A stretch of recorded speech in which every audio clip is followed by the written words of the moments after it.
Hello and happy Monday morning to all my individuals that are working in classwork and things along those lines. Today is April 6th, right? And I've had a lot of people join the classrooms, take a look at things, and hopefully begin projects. For the animation, remember all you have to do is, well, before I even start in on that, I hope you and yours are well, right? For animation, you make sure that if you are trying to improve your grade, that you are working with animation items that are in student view that you have zero score that you want to redo, and then you can simply turn around and either submit the file if you're in the old version or version 5.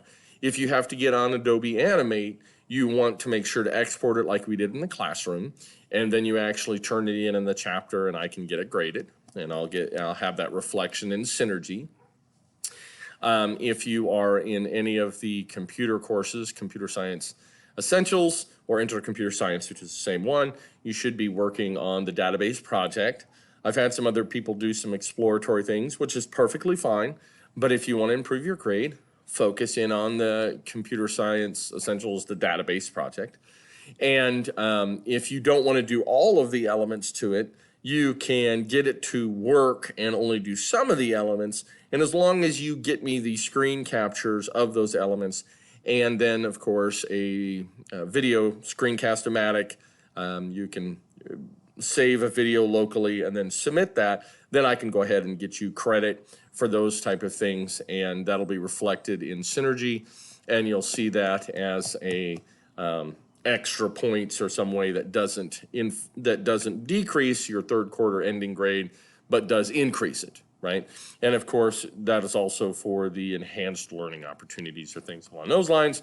Because both of those things are necessary in order to move on to the computer science principles.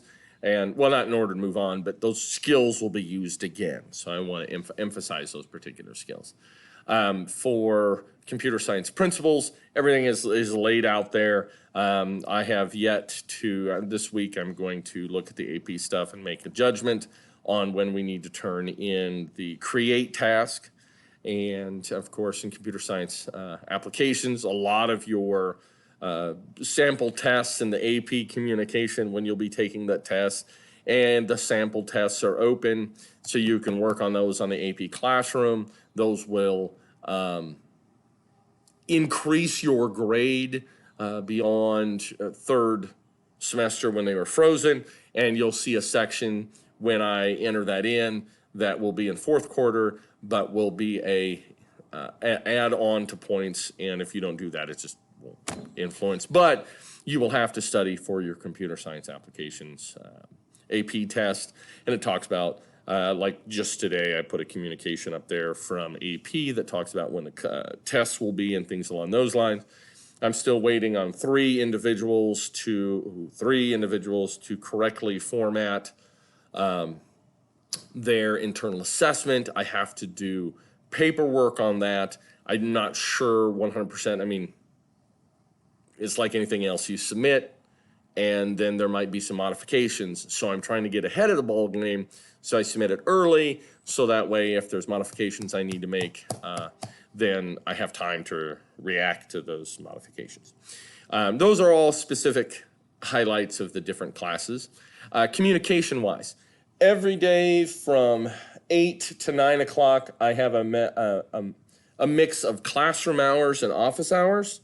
And then in the afternoon from 2 to 3 o'clock, I have classroom hours and office hours. And the kind of way that works is, the way that translates to you is, I will be working on classroom stuff. I will be responding to emails and things along those lines. Now, I've had some people send me some information via Google Classroom after hours. I won't respond to that until I sit down at my computer the next day, right?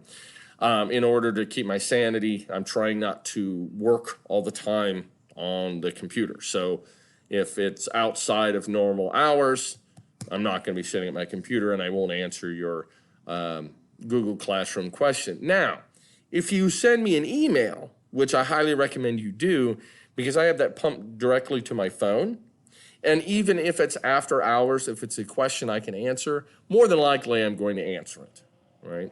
So if you have the expectation that I answer during business hours, great, that's the expectation that you need to be. And then of course there is no expectation for me to answer it after business hours, but 9 times out of 10 I do anyway if I get the email because I'm carrying it around and I check stuff. So if it's something that's a little bit more detailed, I will probably wait till I'm sitting in front of my computer to work on that as far as after hours. So once again, my time that I will for sure respond is 8 o'clock to 9:30 every morning, and then 2 o'clock, 3 o'clock every afternoon. And then I will for sure respond to those, but essentially I'm going to respond if you send me an email regardless, unless that starts to get a little cumbersome, I guess. This Friday, we are technically off work. I understand that if you are still working on things and you send me an email, I'll probably just respond anyway, because, that's the way these things go. So I hope you and yours are doing well. Please take advantage of this opportunity to enhance your grade, get better at your skills. A lot of computer individuals, as they advance past college and as they advance past high school, one of the things they'd like to say is a lot of their portfolio wasn't necessarily built up in the classrooms. They were more built up in using their spare time. And as you get older, you have less spare time. So right now is a great opportunity to kind of build that portfolio of skills as you are having a lot of spare time. I've had a few people ask me questions about whether or not they should do these different things if their grade is up and things along those lines. And one of the things you need to be aware of is the IB learner profile. For those of you that are an IB, that states that learning for learning's sake is a good trait of the IB student. So if you get everything done and then you decide I don't want to do anything else and you're an IB student, I don't know how that's going to circle back around, but just be aware that you want to utilize your time to the best of your ability, regardless of what school you're in. But I want to remind you of the IB learner profile for those people it applies to.